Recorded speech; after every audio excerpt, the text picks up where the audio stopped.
അതിമോഹമില്ലെനിക്കത്ര വേഗം അകലങ്ങളൊക്കെയും കീഴടക്കാൻ എന്ന് ശ്രീ ബാലചന്ദ്രൻ ചുള്ളിക്കാട് എഴുതി വെച്ചിട്ടുണ്ടെങ്കിലും വചനത്തിന്റെ ഗാഠനീലിമയിലേക്ക് ആഴ്ന്നിറങ്ങുവാൻ ഈ 2022 തീരുമാനമെടുത്ത 4,72,000 കത്തോലിക്ക വിശ്വാസികളുടെ സംഗമ തീരമാണ് കേരള കത്തോലിക്ക സഭയുടെ ബൈബിൾ കമ്മീഷനും കേരള കാത്തലിക് ബൈബിൾ സൊസൈറ്റിയും കഴിഞ്ഞ 22 വർഷങ്ങളായി നടത്തിവരുന്ന ലോഗോസ് ക്വിസ്.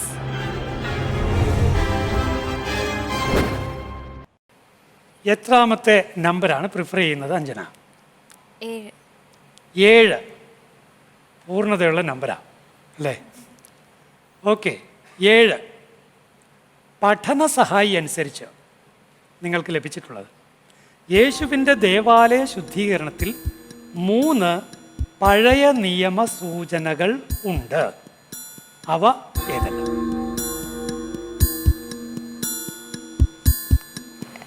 അധ്യായം വാക്യം പറയാം. അത് 3 പഴയ നിയമ സൂചനകളുണ്ട്. അത് അധ്യായം വാക്യമാകാം, അല്ല എങ്കിൽ ആ സംഭവം പറഞ്ഞാൽ, ആ കാര്യം പറഞ്ഞാൽ മതി.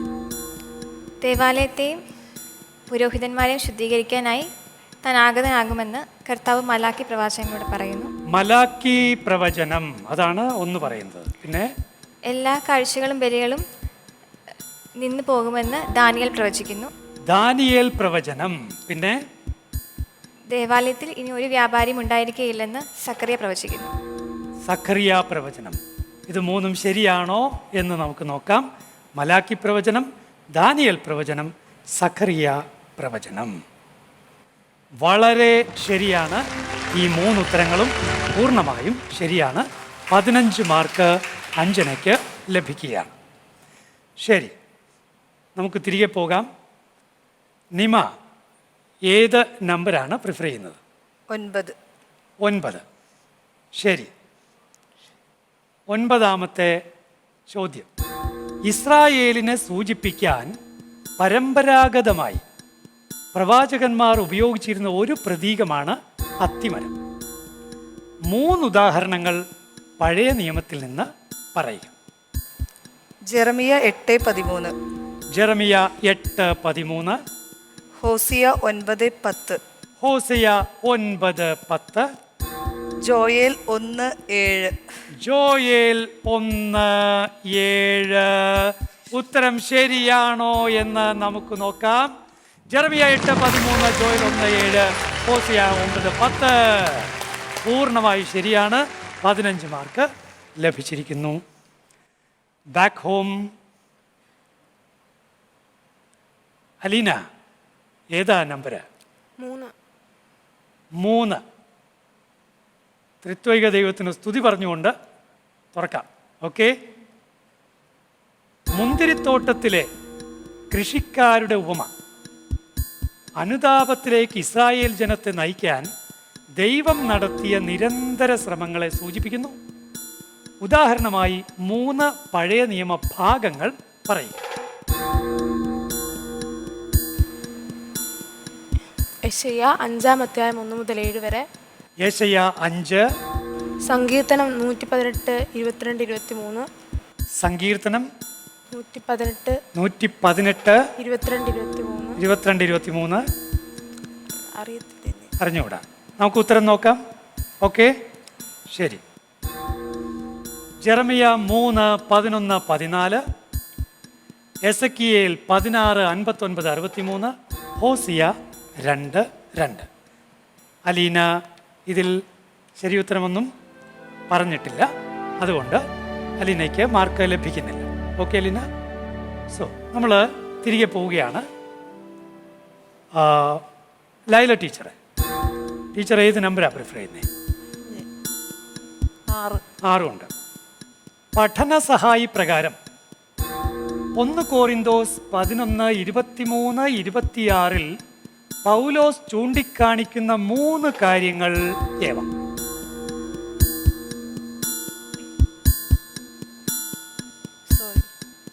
ഓക്കെ, അപ്പോൾ ടീച്ചറിന് ഉത്തരം പറയാൻ കഴിയുന്നില്ല. കഴിഞ്ഞുപോയൊരു മഹാസംഭവത്തിൻ്റെ ഓർമ്മയാണ് വിശുദ്ധ കുർബാന. നിലനിൽക്കുന്ന ഉടമ്പടിയാണ് വിശുദ്ധ കുർബാന. വരാനിരിക്കുന്ന വലിയ യാഥാർത്ഥ്യത്തിൻ്റെ പ്രഖ്യാപനമാണ് വിശുദ്ധ കുർബാന. ഇതാണ് പഠനസഹായിലുള്ള 3 കാര്യങ്ങൾ ഇതേക്കുറിച്ച്. അപ്പോൾ നമ്മുടെ ഈ റൗണ്ട് അവസാനിച്ചിരിക്കുകയാണ്. വളരെ കാര്യമായി ടെൻഷൻ അടിപ്പിച്ച ഒരു റൗണ്ട് കൂടിയായിരുന്നു ഇത്. ബുദ്ധിമുട്ടുള്ള ഒരു റൗണ്ടായിരുന്നു 3 hours റൗണ്ട്. നമുക്ക് 7 റൗണ്ടുകൾ ഇവിടെ സമാപിച്ചിരിക്കുകയാണ്. ഈ 7 റൗണ്ടുകൾക്കും ശേഷം നമ്മുടെ കണ്ടസ്റ്റൻസ് സ്കോർ ചെയ്തിരിക്കുന്ന പോയിന്റ്സ് എത്രയാണെന്ന് നോക്കാം. ലൈല ജോൺ സ്കോർ ചെയ്തിരിക്കുന്നു 76 പോയിന്റ്സ്. അലീന ജെയ്മോൻ സ്കോർ ചെയ്തിരിക്കുന്നു 90.5 പോയിന്റ്സ്. നിമ ലിൻഡോ സ്കോർ ചെയ്തിരിക്കുന്നു 120 പോയിന്റ്സ്. അഞ്ജന ടോജി സ്കോർ ചെയ്തിരിക്കുന്നു 121.5 പോയിന്റ്സ്. റേച്ചൽ മരിയ സ്കോർ ചെയ്തിരിക്കുന്നു 74.5 പോയിന്റ്സ്. ആനി ജോർജ് സ്കോർ ചെയ്തിരിക്കുന്നു 105.5 പോയിന്റ്സ്.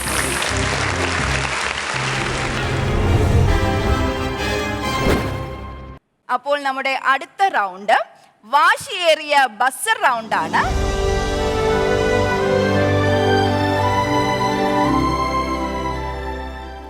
ഈ റൗണ്ടിന് മറ്റ് റൗണ്ട്സിൽ ഉണ്ടാവാതിരുന്നത് പോലെയുള്ള പല കുഞ്ഞു കുഞ്ഞു കാര്യങ്ങളും നിങ്ങൾ ശ്രദ്ധിക്കേണ്ടതായിട്ടുണ്ട്. ഒന്ന്, നിങ്ങൾക്ക് മൈനസ് മാർക്ക് വീഴാൻ സാധ്യതയുണ്ട് ഈ റൗണ്ടിൽ.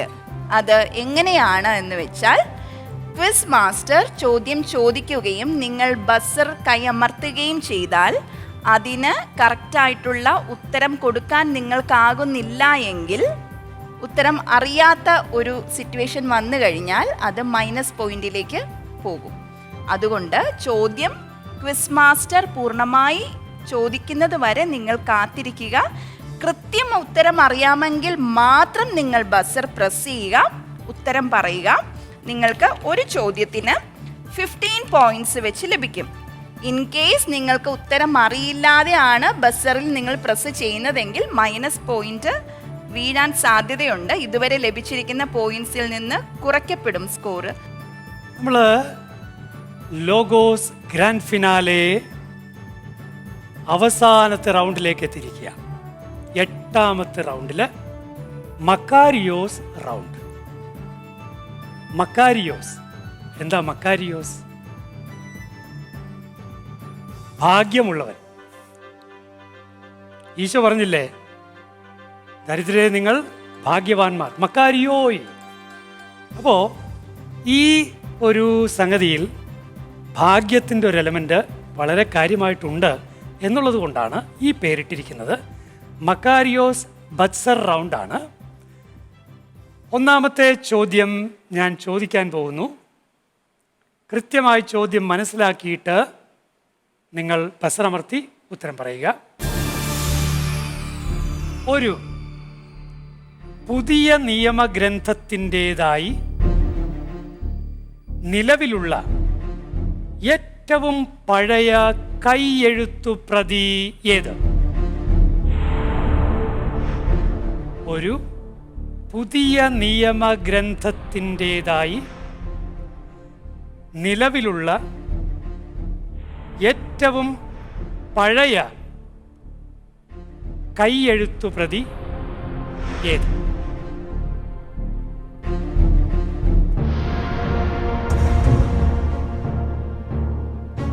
ശാന്തം.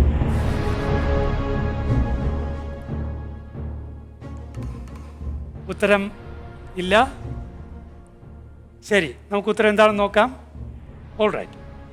ഉത്തരം പ്രിയപ്പെട്ടവരെ വളരെ പ്രധാനപ്പെട്ട പപ്പീറസ് 52 അല്ലെങ്കിൽ റൈലൻസ് പപ്പീറസ് എന്ന് വിളിക്കപ്പെടുന്നു. എന്താണ് ഇതിൻ്റെ പ്രത്യേകത? വിശുദ്ധ യോഹന്നാൻ്റെ സുവിശേഷത്തിലെ 18-ാം അധ്യായത്തിലെ 31 മുതൽ 33 വരെയുള്ള വെറും 3 വാക്യങ്ങൾ മാത്രമുള്ള ഒരു ഗ്രീക്ക് കൈയെഴുത്ത് പ്രതിയാണ്. പക്ഷേ ഇതിൻ്റെ പ്രാധാന്യം, ഇതെന്താ ഇത്ര വലിയ പ്രാധാന്യം?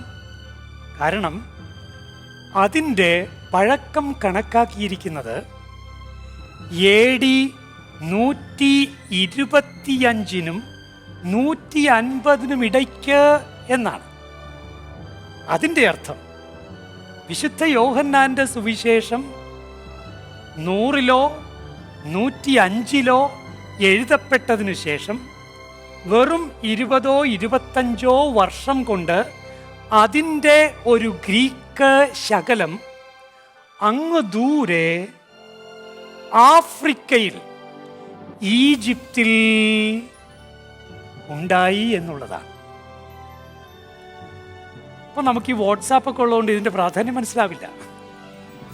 പക്ഷേ അന്നത്തെ കാലത്ത് പ്രിയപ്പെട്ടവരെ, ക്രൈസ്തവര് വിശുദ്ധ ഗ്രന്ഥത്തിൻ്റെ ശാസ്ത്രീയ പഠനങ്ങൾക്ക് എന്തുമാത്രം ശ്രദ്ധ കൊടുക്കുന്നു എന്നുള്ളത് അറിയണമെങ്കിൽ നിങ്ങൾ മാനുസ്ക്രിപ്റ്റ്സിൻ്റെ ശാഖ ഒന്ന് നോക്കിയാൽ മതി. മാനുസ്ക്രിപ്റ്റ്സ് വളരെ സുന്ദരമായി സൂക്ഷിക്കാനും എടുക്കാനും അത് ഡിജിറ്റലൈസ് ചെയ്യാനും അത് പഠിക്കാനും അതിൻ്റെ കാലനിർണ്ണയം നടത്താനും ഒക്കെ ക്രൈസ്തവർ വളരെ ശ്രദ്ധയുള്ളവരാണ്.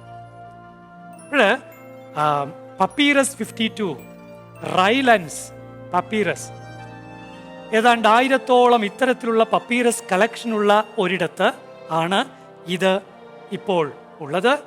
അത് UK-യിലാണുള്ളത്. പക്ഷേ ഈജിപ്തിൽ നിന്നാണ് ഇത് കണ്ടെത്തിയത്. അവർ വാങ്ങുകയായിരുന്നു, അവിടുത്തെ മാർക്കറ്റിൽ വരികയായിരുന്നു. ഇത് മാർക്കറ്റിൽ പഴയ കുറേ സാധനങ്ങൾ വിൽക്കാനുണ്ട്, അതിൽ വരികയായിരുന്നു ഇത്. അപ്പോൾ പുതിയ നിയമഗ്രന്ഥത്തിൻ്റെതായി നിലവിലുള്ള ഏറ്റവും പഴയ കൈയെഴുത്ത് പ്രതി പപ്പീറസ്. നിങ്ങൾക്ക് മനസ്സിലായല്ലോ, പപ്പീറസ് എന്നാൽ ഓക്കെ, പപ്പീറസ് തണ്ട് ചതച്ച് അതിലാണ് എഴുതുന്നത്, പപ്പീറസ്. ഓക്കെ, അപ്പോൾ ഈ ഒരു ചോദ്യത്തിന് നിങ്ങളെല്ലാവരും ഉത്തരം പറഞ്ഞില്ല. ആ മാർക്ക് ഞങ്ങൾ ഇങ്ങോട്ട് എടുക്കുകയാണ്. Okay, God bless you. നമുക്ക് രണ്ടാമത്തെ ചോദ്യത്തിലേക്ക് പോകാം. റെഡി? ഓക്കെ. പൊന്തിഫിക്കൽ ബിബ്ലിക്കൽ കമ്മീഷന്റെ സെക്രട്ടറി ആര്? നിമ ആണോ അത് ചെയ്തിരിക്കുന്നത്? നിമയാണ്? അല്ല. ഇവിടെയാണ്. ഓക്കെ, 4 ആണ്. അഞ്ജനയാണ് ചെയ്തിരിക്കുന്നത്.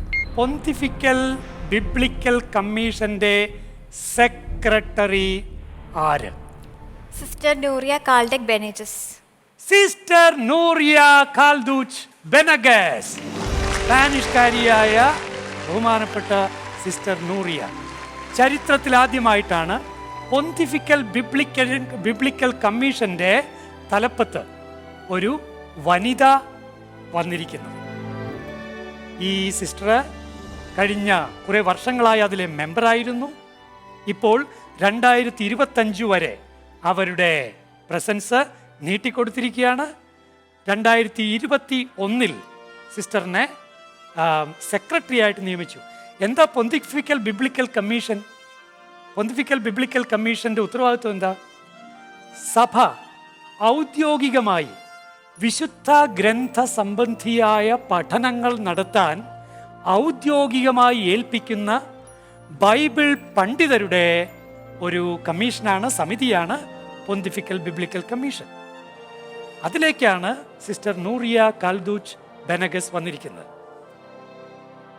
ബഹുമാനപ്പെട്ട ജോൺസൺ പുതുശ്ശേരി അച്ഛനും എനിക്കും നല്ല ചില ഓർമ്മകളുണ്ട്. ജോൺസൺ അച്ഛൻ്റെ തീസീസ്, അതിൻ്റെ ഡിഫൻസിൽ സെക്കൻഡ് റീഡറായിട്ട് സിസ്റ്റർ ബെനഗസ് ഉണ്ടായിരുന്നു. എൻ്റെ തീസീസിൻ്റെ സെക്കൻഡ് റീഡറായിട്ടും സിസ്റ്റർ തന്നെ ഉണ്ടായിരുന്നു. മാർട്ടിൻ അച്ഛൻ്റെ, ബഹുമാനപ്പെട്ട മാർട്ടിൻ ആൻ്റണി അച്ഛൻ്റെ പ്രിയപ്പെട്ട പ്രൊഫസറാണ് സിസ്റ്റർ. അങ്ങനെ വളരെ വളരെ കഴിവുള്ള ഒരു സിസ്റ്റർ. എൻ്റെ തീസിസിൻ്റെ നേരത്ത് എന്നെ ആവശ്യത്തിന് തോണ്ടിയ ആളും കൂടിയാണ്. അത് മറക്കാതിരിക്കാൻ പറ്റില്ല.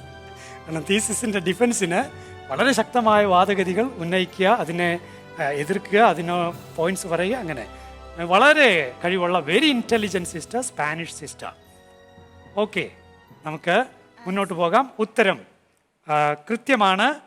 സിസ്റ്റർ നൂറിയ കൽദൂച്ച് ബെനഗസ്. ഓക്കെ, അപ്പോൾ മാർക്ക് 15 മാർക്ക് നേടിയിരിക്കുകയാണ് അഞ്ജലി. ഓൾറൈറ്റ്, അടുത്ത ചോദ്യത്തിലേക്ക് പോകാം. മൂന്നാമത്തെ ചോദ്യത്തിലേക്ക് റെഡിയാണല്ലോ? ഓൾറൈറ്റ്, ചോദ്യം ഇതാണ്. ആലുവ മംഗലപ്പുഴ സെമിനാരിയുടെ പ്രസിദ്ധീകരണ വിഭാഗമായ SH ലീഗ് ഏതു വർഷമാണ് പഴയ നിയമ പരിഭാഷ പൂർത്തിയാക്കിയത്? അവിടെയാണ് നിമ ലിൻറ്റോയാണ് അവിടെ ഇത് തെളിയിച്ചിരിക്കുന്നത്. ബത്സർ ഞെക്കിയിരിക്കുന്നത് ഓഫാക്കാം. ചോദ്യം ഒരിക്കൽ കൂടി എല്ലാവർക്കും വേണ്ടി. ആലുവ മംഗലപ്പുഴ സെമിനാരിയുടെ പ്രസിദ്ധീകരണ വിഭാഗമായ SH ലീഗ് ഏതു വർഷമാണ് പഴയ നിയമ പരിഭാഷ പൂർത്തിയാക്കിയത്? ഉത്തരം 1940. 1940 കൃത്യമായ ഉത്തരമാണ്. പ്രിയപ്പെട്ടവരെ, Aluva saint Joseph pontifical Mangalapuzha സെമിനാരി അതിൻ്റെ നവതി ആഘോഷം നടത്തുകയാണ്. 90 വർഷമായി അത് സെമിനാരി അവിടെ സ്ഥാപിതമായിട്ട്. നിങ്ങൾക്കറിയാമല്ലോ, അതിനു മുൻപ് വരാപ്പുഴയുടെയും പുത്തമ്പള്ളിയുടെയും ഒക്കെ നീണ്ടൊരു ചരിത്രമുണ്ട്, വളരെ നീണ്ട ചരിത്രം. ഇതിൽ SH league, Sacred heart league, അത് അവരുടെ പ്രസിദ്ധീകരണ വിഭാഗമാണ്. 1940 പഴയ നിയമ പരിഭാഷ പൂർത്തിയാക്കി. മംഗലപ്പുഴ കാർമൽഗിരി സെമിനാരികളിൽ പഠിപ്പിക്കുന്ന ഒരാൾ എന്നുള്ള രീതിയിൽ വളരെ അഭിമാനത്തോടുകൂടി ഈ നവതി കാലം ഞാൻ ചെലവഴിക്കുകയാണ്. മാത്രമല്ല, പണ്ട് ഞങ്ങൾ പഠിക്കുമ്പോൾ കാർമൽഗിരി സെമിനാരിയിൽ ഫിലോസഫി, പിന്നെ മംഗലപ്പുഴ സെമിനാരിയിൽ എല്ലാ റീത്തിലും പെട്ടവർ ഒന്നിച്ച് തിയോളജി പഠനം, അതിസുന്ദരമായ ഒരു കാലഘട്ടം. ആ വന്യ വിദ്യാലയത്തിന് മനം നിറഞ്ഞ കൈകൂപ്പൽ വളരെ സന്തോഷത്തോടെ ഞാൻ ഈ വേദിയിൽ നേരുകയാണ്. ഓക്കെ, നമ്മൾ ഇപ്പോൾ നോക്കൂ, നിമ ലിൻറ്റോ 15 പോയിന്റ് കരസ്ഥമാക്കിയിരിക്കുന്നു. വളരെ വളരെ നിർണായകമായ നിമിഷങ്ങളാണ്, ഉദ്യോഗജനകങ്ങളായ നിമിഷങ്ങളാണ്. നിമ ലിൻറ്റോയും അഞ്ജന ടോജിയും തമ്മിലുള്ള കടുത്ത ഒരു ഒരു ഒരു മത്സരത്തിലേക്ക് തന്നെയാണ് പോയിക്കൊണ്ടിരിക്കുന്നത്. ലോഗോസ് ക്വിസിന്റെ അവസാന നിമിഷങ്ങളിൽ വളരെ വളരെ രോമം എഴുന്നു നിൽക്കുന്ന ഒരവസ്ഥയിലേക്ക് നമ്മൾ എത്തുകയാണ്. ഇവരിൽ ആര് പ്രതിഭയാകും എന്നൊരു ചോദ്യം അല്ല. ഇനി ഇവർക്ക് പോലും സാധ്യതയുണ്ട്, ശരിയല്ലേ? ഇവർക്ക് പോലും സാധ്യതയുണ്ട്. ഇനിയും ചോദ്യങ്ങൾ 3 ഉണ്ട്, ശരിയല്ലേ? ഓക്കെ, 4ാമത്തെ ചോദ്യത്തിലേക്ക് വരികയാണ്. 4, ആധുനിക ബൈബിൾ പഠന വ്യാഖ്യാനത്തിന്റെ പിതാവ് എന്നറിയപ്പെടുന്ന കത്തോലിക്ക വൈദികൻ ആര്? ആധുനിക ബൈബിൾ പഠന വ്യാഖ്യാനത്തിന്റെ പിതാവ് എന്നറിയപ്പെടുന്ന കത്തോലിക്ക വൈദികൻ ആര്? 4ാമത്തെ ചോദ്യം ആരും പിടിക്കുന്നില്ല. അത് ഫ്രഞ്ച് വൈദികനായ റിച്ചാർഡ് സൈമൺ. അദ്ദേഹമാണ് ആധുനിക ബൈബിൾ പഠന വ്യാഖ്യാനത്തിൻ്റെ പിതാവ് എന്ന് അറിയപ്പെടുന്നത്. വലിയ സംഭാവനകൾ കത്തോലിക്ക ബൈബിൾ പഠന മേഖലയിൽ നൽകിയിട്ടുള്ള വ്യക്തിത്വമാണ്. ശരി, നമുക്ക് അടുത്ത ചോദ്യത്തിലേക്ക് പോകാം. 5ാമത്തെ ചോദ്യം റെഡിയാണല്ലോ? 5ാമത്തെ ചോദ്യം, കേരളത്തിൽ അച്ചടിക്കപ്പെട്ട ആദ്യത്തെ മലയാള ബൈബിൾ ഏത്? നിമ ലിൻറ്റോ ബസർ അമർത്തിയിരിക്കുകയാണ്. കേരളത്തിൽ അച്ചടിക്കപ്പെട്ട ആദ്യത്തെ മലയാള ബൈബിൾ ഏത്? 1829 ബെഞ്ചമിൻ ബെയ്ലി പുതിയ നിയമത്തിന്റെ വിവർത്തനം നടത്തിയതാണ്. കോട്ടയം CMS സെമിനാരിൽ, കോട്ടയം CMS പ്രസിൽ നിന്ന് അച്ചടിച്ച ബൈബിളാണ്. സൂപ്പർ ഉത്തരമാണ് പറഞ്ഞിരിക്കുന്നത്. ബെഞ്ചമിൻ ബെയ്ലിയുടെ മലയാള വിവർത്തനം 1829 നിമ 15 പോയിന്റ് ഒറ്റയടിക്ക് കരസ്ഥമാക്കിയിരിക്കുക. ലോഗോസ് ഗ്രാൻഡ് ഫിനാലയുടെ അവസാനത്തെ ചോദ്യമാണോ ഇത്? ആണ്. ഒരു സംശയവുമില്ല, ആണ്. കാരണം ഒന്നിച്ചു വരാൻ ഇനി സാധ്യതയില്ല. പക്ഷേ ആര് നേടും എന്നതാണ് ചോദ്യം. ഇപ്പോൾ ഇവിടെ വളരെ വ്യക്തമായും വലിയ ഒരു ചൂടിൻ്റെ ഒരു അനുഭവമാണ്. വലിയ ഒരു ടെൻഷൻ, സംഘർഷം ഉണ്ട്. അത് നല്ല കാര്യമാണ്, വളരെ നല്ല കാര്യമാണ്. നമ്മൾ പോകുന്നു 6ാമത്തെ ചോദ്യത്തിലേക്ക്. സമ്പൂർണ്ണ ഗ്രീക്ക് ബൈബിളിന്റെ ഏറ്റവും പഴക്കമുള്ള കയ്യെഴുത്ത് പ്രതി. സമ്പൂർണ്ണ ഗ്രീക്ക് ബൈബിളിന്റെ ഏറ്റവും പഴക്കമുള്ള കയ്യെഴുത്ത് പ്രതി പിടിക്കാൻ ആളില്ലാതെ പോയി. ലോഗോസ് ഗ്രാൻഡ് ഫിനാലയിലെ അവസാനത്തെ ചോദ്യം പിടിക്കാൻ ആളില്ലാതെ പോയി. സമ്പൂർണ്ണ ഗ്രീക്ക് ബൈബിളിന്റെ ഏറ്റവും പഴക്കമുള്ള കയ്യെഴുത്തു പ്രതി കോദെക്സ് വത്തിക്കാനൂസ്. കോദെക്സ് വത്തിക്കാനൂസ്. പ്രിയപ്പെട്ടവരെ, കാര്യങ്ങൾ ഏതാണ്ട് വ്യക്തമായി കഴിഞ്ഞിരിക്കുന്നു. ലോഗോസ് ക്വിസ് 2022 ഗ്രാൻഡ് ഫിനാലയുടെ അവസാനത്തെ റൗണ്ടാണ് നമ്മൾ കടന്നുപോയത്. ആ ചോദ്യങ്ങളെല്ലാം നിങ്ങൾക്കറിയാം, ബൈബിളിനെ സംബന്ധിച്ചുള്ള പൊതുവായ ചോദ്യങ്ങൾ ആയിരുന്നു. അതിൽ ചില ചോദ്യങ്ങൾ നിങ്ങൾ അന്വേഷിച്ച് ഒരുങ്ങി വന്നിരുന്നു, ചില ചോദ്യങ്ങൾ നിങ്ങൾ അന്വേഷിച്ചില്ല. അതിൻ്റെ അർത്ഥം ഇത്രയേ ഉള്ളൂ, ഇനിയും ഏറെ കാര്യങ്ങൾ നമ്മൾ അറിയാനുണ്ട്, പഠിക്കാനുണ്ട്. ലോഗോസ് പ്രതിഭയായാലും ഒരു സമുദ്രത്തിൻ്റെ തീരത്ത് നിൽക്കുന്നു എന്നേ ഉള്ളൂ. ഇതൊരു മഹാസമുദ്രമാണ്. വിശുദ്ധ ഗ്രന്ഥത്തോടുള്ള പാഷനോടുകൂടി തത്സംബന്ധിയായ എല്ലാ കാര്യങ്ങളും പഠിക്കാൻ, ഭാഷ പഠിക്കാൻ, ജോഗ്രഫി പഠിക്കാൻ, ഹിസ്റ്ററി പഠിക്കാൻ, അതുപോലെ അത് സംബന്ധിച്ചുള്ള സഭയിലെ ഡെവലപ്മെൻറ്റ്സും കാര്യങ്ങളും മനസ്സിലാക്കാൻ ഒക്കെ നമുക്ക് ശ്രദ്ധിക്കാം.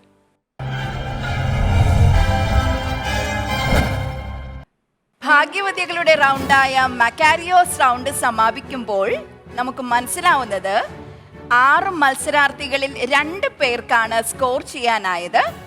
അതിൽ നിമ സ്കോർ ചെയ്തിരിക്കുന്നു മക്കാരിയോസ് റൗണ്ടിൽ 30 പോയിന്റ്സ്.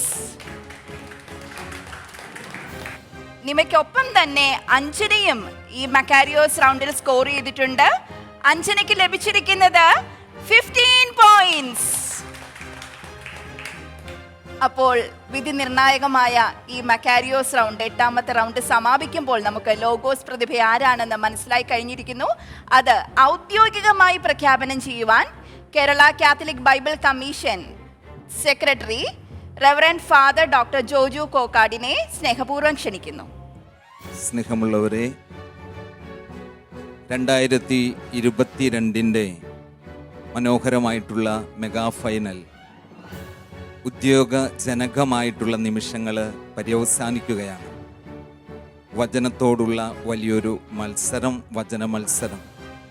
2022 ലോഗോസ് പ്രതിഭയായി ഈ മത്സരത്തിൻ്റെ അവസാനത്തിൽ 4,70,000 നിന്നും ഒരു വ്യക്തിയെ തിരഞ്ഞെടുത്തിരിക്കുന്നു.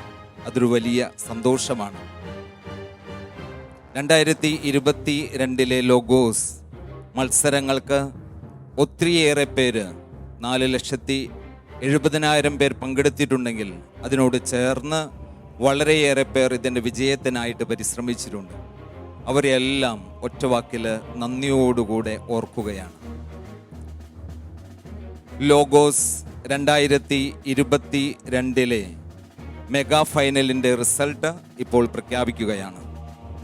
6ാം സ്ഥാനത്തായി എത്തിയിരിക്കുന്നത് തിരുവനന്തപുരം ലത്തീൻ രൂപതയിൽ നിന്നും എ വിഭാഗത്തിൽ മത്സരിച്ച റേച്ചൽ മരിയ റെജി.